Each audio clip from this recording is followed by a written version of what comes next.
Au fil des siècles, la ville de Calais en a connu des mutations. Des fortifications qui entouraient le port et la ville, il ne reste que la citadelle. Et en guise de fossé, il n'y a plus que le canal au bord de la gare. C'est ici que Calais prévoit d'aménager sa plateforme d'échange multimodal. Et qui dit travaux dit fouilles archéologiques. Et donc on voit le déplacement de l'ancienne berge qui finalement se retrouvera dans les années 70 un peu plus droite. Tranchée après tranchée, la plupart des informations connues sur l'évolution de l'urbanisme calaisien se confirment, jusqu'à la découverte d'ossements, une fosse commune et des tombes individuelles.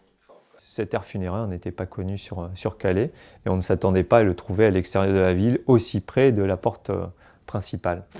Donc ça a été une certaine surprise. Surtout le nombre d'individus.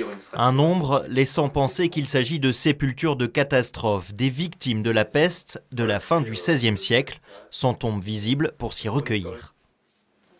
À un moment, on va oublier ce secteur-là parce qu'il y a quand même le souvenir qui va disparaître parce qu'on n'est pas dans un cimetière paroissial classique avec des marqueurs de surface pour délimiter et qui ancrent le souvenir à un emplacement. Mais cette aire funéraire va être oubliée et finalement elle va être recouverte par une voie de circulation une trentaine d'années plus tard. C'est l'autre révélation de ces fouilles, un chemin rural relié Calais à Gravelines, avant d'être abandonné lors de la transformation de la cité des 6 bourgeois au XIXe siècle.